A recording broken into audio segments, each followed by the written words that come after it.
Meet the mantis. Yeah, what happened was exactly what you thought. An insect killed a bird. Once again, an insect killed a bird. In fact, mantises aren't just strange, they're real killing machines. They can kill not only the representatives of their species, but also birds, snakes, and can even engage in a fight with a cat. But what makes mantises so fearless, aggressive, and bloodthirsty? Let's find out. Usually the food chain looks quite logical and understandable. Well, you know, cats hunt mice, lizards eat insects, but that's not the case of the mantis.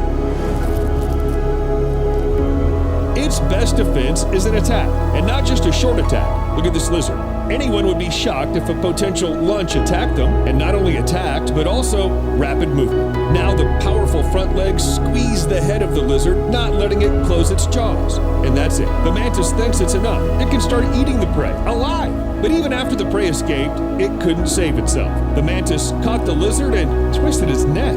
The mantis are definitely the rulers of the insect world, using their deadly front legs, which they usually keep clasped together. These monsters seem to be able to grab anyone. Most often, the mantis sets up an ambush, merging with the leaves or tree bark to attack unexpectedly. With their front legs, they catch the prey at such a speed that their movement is difficult to track with a human eye. And the very structure of the body of the mantis is such that it makes the insect an ideal killer. They have triangular heads located on a long neck or elongated chest. They have everything to comfortably reach for the prey. The mantis can rotate its head 180 degrees to scan the environment with 2 large complex eyes and 3 other simple ones located between them. The whole set. Not a single movement around will go unnoticed. And what about those same grip forelegs covered with spikes? With their help, the mantis keeps its prey in place, and it doesn't care about the size of this very prey and its opinion on the matter. Moths, crickets, grasshoppers, flies, and other insects usually get into the menu of mantis. However, these insects eat their own kind too. The most famous example is the infamous mating behavior of the adult female, who sometimes eats her other half right after or even during mating. But the mantis are fearless, guys. Even the possibility of being eaten does not deter them from procreation. But one thing is different insects, including the same mantis, which are not very resistant. But it's quite another thing to attack snakes. Now, we're not talking about anacondas, but mantis do attack small snakes and do it with a very specific purpose. Widely spaced back legs for stability, the mantis makes sharp attacks, trying to grab the snake, and if it doesn't move fast enough, it can't escape from the grip. Of course, the snakes are trying to resist by wrapping themselves around the mantis. They must have not seen what happened to the lizard. These insects know exactly what they do, and they try to get to the head of the prey. And when they do, they start to eat. And it doesn't matter that the snake is still hoping for salvation. So who else is on the menu of the mantis? Mice. Even if these mice are the size of the mantis itself. Remember the lizard? Yes, for the mantis, it's not a huge, dangerous opponent, but rather, ooh, how much food?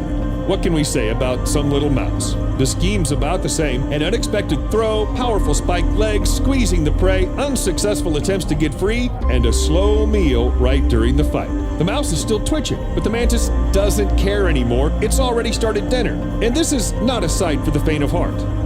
Got goosebumps. But because of their voracity, the mantis is sometimes used as a natural remedy for pest control. Where the mantis live, you don't need to wait for the invasion of mice or cockroaches, for example. However, because predators eat indiscriminately, they can eat as many good beetles as bad ones. There's a very thin line between the extermination of pests and a full garden of mantis. There's a very thin line between the extermination of pests and a garden full of mantis, where there's no one left at all.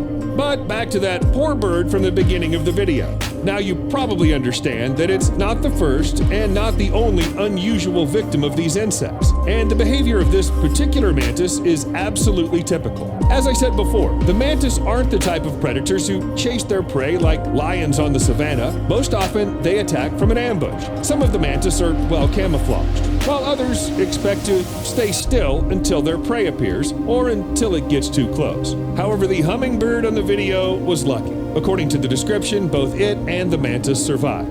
And this bird was also saved through human intervention. If it's not for a fateful kick on the mantis, the world would be one hummingbird less. Well, no one saved these ones, for example. They didn't notice the danger, flew too close, and, by the way, note that the mantis sits on a special hummingbird feeder. That is, they know exactly where to hunt. Some species may even run on the ground in search of prey, but much more often the mantis hide and wait until the food reaches them. Yep, their food's delivered just like a pizza. But the mantis didn't know just where to hunt. They also calculate exactly the strength, speed, and distance of each throw. This is unusual for insects. For a long time, scientists believed that the mantis moved as if on the same program, like a winding toy, and if the prey falls into the capture or not, it's just a matter of luck. But a number of experiments have proved that the mantis really regulates the speed of impact depending on how fast the target moves. Sometimes, realizing that the speed was calculated incorrectly, they stop, then immediately correct their mistake.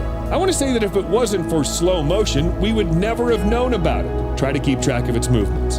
You know, the more I learn about the mantis, the more I think they are the universal hunter. Pretty small, but universal. Here a mantis is catching a fish. The poor thing doesn't even try to resist. What is going on? Insects shouldn't eat fish. Well, try to tell them that. And here's a mantis eating a frog. Despite the desperate attempts to get out, the frog hopes to tell it something like this: "Insects don't eat amphibians. You've got things all mixed up." But it's unlikely that the mantis cares. It's hungry. You know, they're like honey badgers, but insects. Hornet for lunch? Sure, yummy. And remember the mantis from Kung Fu Panda? The scriptwriters chose such a hero intentionally. The mantis were a source of inspiration for two different forms of Chinese martial arts: the style of the northern praying mantis and the style of the southern praying mantis. They developed independently of each other and even looked different. However, they wouldn't refer to mantis to create martial arts if these insects only knew how to attack. They also have a good understanding of defense. If a potential predator approaches, the mantis usually gets up and spreads its front legs and wings to seem bigger. Some species also have patterns on the exoskeleton in order to scare away even more enemies. If intimidating tactics don't work, the mantis may hit or pinch the predator with its front legs. It can even bite. Although its jaws are small, they are sharp enough to hurt many enemies. In addition, the mantis also knows how to make hissing sounds, pushing air out of the abdominal airways. And it doesn't matter what kind of enemy is in front of it, a bird that's going to have lunch or a too curious cat, the mantis isn't afraid of anyone. And then I thought, is there anyone as small and cool? Strangely enough, yes. There's an underwater brother of the mantis, a mantis shrimp. Okay, in fact, this creature is larger and can reach 30 centimeters in length against 10 centimeters for an ordinary mantis, but it's just as fearless. The name mantis was attributed to the mantis shrimp for the ability to instantly throw their front limbs attacking the enemy or prey. It's said that this shrimp hits 50 times faster than its terrestrial brother, and its formidable weapon is a second pair of limb jaws which are covered with thorns, and they're sharp as a razor. They pierce into the body until the prey stops resisting. This is bad for everybody: fish, shrimps, cuttlefish, shellfish. Since the mantis shrimp can be larger than ordinary mantis, sometimes it chooses a very large rival. For example, an octopus, which took it for easy prey. An underwater mantis strikes again, and then, oh, look, it's as if it says, "Come on, let's see what you can do." But the octopus doesn't want to show anything and is trying to get away really fast. You know, I don't think anybody will judge him for that, except maybe the mantis shrimp. I think it's just getting warmed up. We can only hope that the octopus won't meet another mantis shrimp on a stakeout on its way, because then it'll be too late to run. Perhaps the only marine inhabitant that can compete with the mantis shrimp in its strange coolness is a snapping shrimp. They look quite usual, and they also have claws of different sizes, which can reach half the length of a not very large body. But it's in the larger claw where all the superpower of the snapping shrimp hides. When it feels that its prey is nearby, it opens the top of its large claw, allowing water to penetrate into a small chamber in the bend. Then at the right moment, it pushes the water out of the chamber with pressure. This happens so fast that bubbles are formed. And not bubbles that anyone can create by blowing into the water. These bubbles accelerate at almost 100 kilometers an hour, just fast enough to stun or kill the prey. When the bubbles burst, they make a snap sound. That's how the shrimps get their name.